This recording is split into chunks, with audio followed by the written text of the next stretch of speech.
Hi, I'm Richard Randall, and welcome to Your Real Estate Voice with Barb Schlinker, the host of the program and the owner broker of Your Home Sold Guaranteed Realty. This is the weekly radio show that informs and educates you on how to buy or sell real estate with Colorado's real estate authority. That is Barb Schlinker. Barb Schlinker is a retired Navy veteran. Barb is an author. Barb's also a pilot, and Barb Schlinker and her team enjoy all that Colorado and the Front Range have to offer. Barb, always great to be talking with you. Now, we air Your Real Estate Voice every Saturday, and if you can't listen to the entire show, it is always available on Barb's site, barbhasthebuyers.com, or just go ahead and search for the podcast on iHeartRadio, plus all of the other platforms. Every week, Your Real Estate Voice covers great information about the housing market and one of the largest assets most people have, their home. Barb, what are we covering today? Well, Richard, I'm excited about today's show. We have a couple of different topics that we haven't really approached before. One of them is, what are the pros and cons of living with extended family members in Colorado?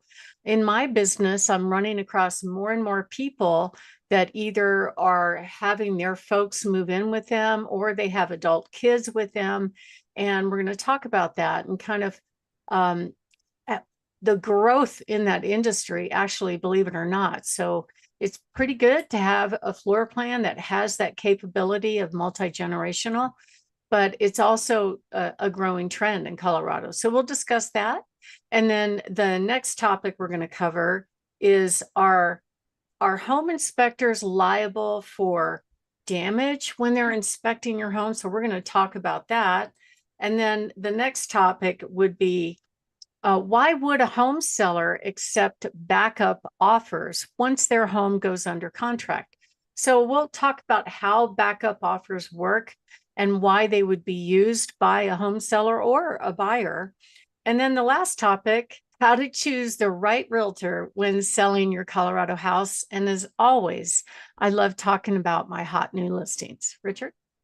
So, Barb, many more people are choosing to have their parents or in laws move in with them to care for them. Why is that trend increasing here in Colorado?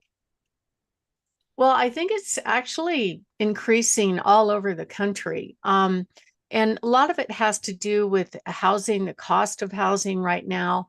But some of it also has to do with the cost of, like, if you're going to have parents or grandparents move in with you, the cost of senior care in those facilities is really expensive.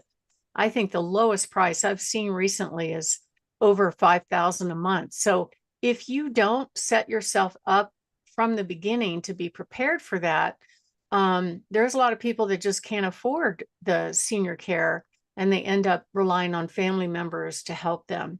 Also, it's very nice to have a family member overseeing your care as well. I know from my own experience, when my folks were towards the end of their lives, it became very intense. It became a full-time job for me to oversee their care, make sure everything was going as expected. Some of the caregivers that were handling them didn't give them their medication in a timely manner. Some of those things happened that really drove me nuts, but I think at the end of the day, for them, it's a job. For me, it's family, and I'm going to do everything I can to help them. And I think that's true for a lot of people that are ending up in a situation where they have multi-generations living with them. And so there could be financial benefits. Some of the financial benefits would be keeping the costs down. That's one thing.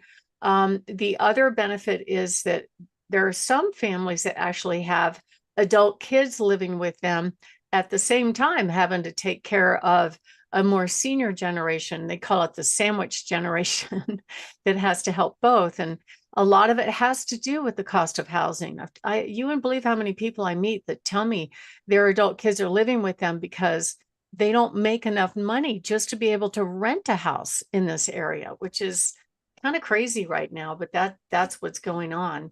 And I looked at a couple of different studies online about why this type of thing, multi-generational housing, has quadrupled since 1971. And this data is only since 2021. After 2021, that's when the interest rates went up. That's when housing got really expensive for home buyers. And I would think that there's going to be a big surge in that going forward. I read another story from the National Association of Realtors. It's a little bit more recent, and it saw a huge surge between 2022 and 2024 of homes purchased for the purpose of housing a multi-generational family. So it's a big trend right now. I helped one family move from their small 2-story home to a multi-generational home where there was a main level bedroom, a main level shower at the very least, and it had the master upstairs. And I think the builders are really smart to come up with those floor plans right now, because it's a growing trend. It's a cost savings for the family. It's a cost savings for the seniors. A lot of times, if you have adult kids living with you, it's a cost savings for them. And it kind of offsets both the high cost of housing as well as the high cost of senior care. And one of the things that was somewhat interesting to me is, why they are doing it. What's the situation? So across the board, there's a 77% increase in this type of housing. The reasons are, number one is cost savings. Number two is basically taking care of aging parents.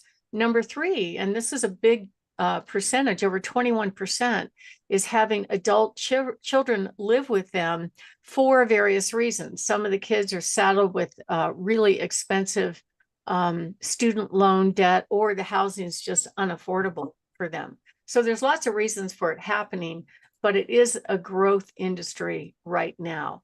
And, there's an awful lot of buyers right now that are kind of holding off on buying homes because the interest rates have really gone up quite a bit as compared to the years between, say, 2019 and 2022. What we're seeing as of this morning when I checked, the 30-year fixed rate was over 7%. The VA and FHA rate creeped up over 6.5%. So if you can't handle the payment on that, two things are going to happen. Either the buyers are going to wait to buy and maybe save some money, or they're going to save extra money in order to buy down that interest rate to make the home more affordable. That is why it's really, really important, if you are thinking of selling a home, when you put your house on the market, you want to be the best home at the best price in the best condition. That's absolutely the way to get the most money. And I help buyers do that and sellers do that all the time. And, it's interesting to me how well educated the buyers are about the market. We just held an open house last weekend, and one of the buyers that came in there had been to another open house I had the weekend before. And I said, hey, I remember you. And what was interesting is he had studied all the pictures. He knew a little bit more about the house than I did, which was pretty impressive. So I think in general, if the buyers are in the market and they're looking for something, they're really paying attention. Does this home have value? Is it in the price that I want to spend on a home? Is it a good value for me? Is it in good enough condition that I can move in, drop my stuff, and get on with my life? They are very well educated about the market, probably even more so than many agents. And they know if it's a good buy or not. That's why it's absolutely critical when you hire somebody to help you sell the home, you want to position it to be the best home on the market. My name is Barb Schlinker. I'm the broker owner of Your Home Sold Guaranteed Realty and the host of this show, Your Real Estate Voice.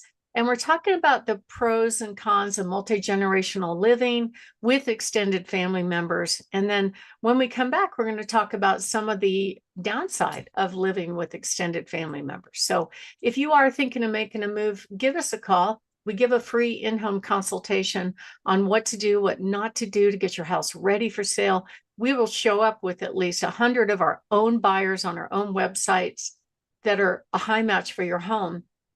Plus, we can find another 700 using our resources. And we show up with multiple cash offers. So give us a call. It's a free consultation at 719-301-3900, or go to barbhasthebuyers.com. Richard? Now, Barb, we're talking about the pros and the cons of living with extended family members. So let's start here. What are the issues that arise from living with extended family? Well, Richard, I think probably one of the most common things would be it's course of a disruption of your normal lifestyle.